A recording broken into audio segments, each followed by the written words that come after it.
Alors c'est une décision passionnante puisqu'elle mêle une sanction pénale qui est la banqueroute avec la possibilité pour le liquidateur d'étendre la procédure collective envers l'associé qui détient un compte courant débiteur au sein d'une société commerciale.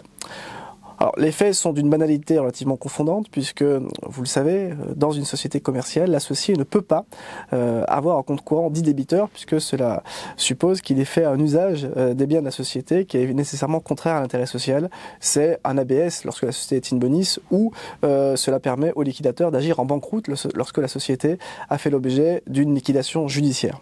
Alors, le liquidateur judiciaire, finalement, a trois possibilités grâce à cet arrêt. Deux moyens qu'il utilisait d'habitude, c'était d'abord de demander le remboursement du compte courant débiteur vis-à-vis de l'associé, ce qui est la moindre des choses.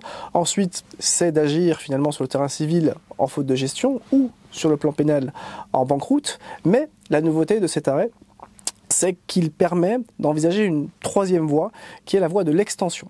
L'extension de procédure qui permet d'absorber en réalité le patrimoine de l'associé et d'étendre l'intégralité du passif à celui qui a réalisé en quelque sorte des flux financiers anormaux qui permettraient à nouveau de répondre à une des deux conditions justifiant l'extension. On rappelle que l'extension peut être obtenue s'il y a une fictivité ou s'il y a une confusion des patrimoines.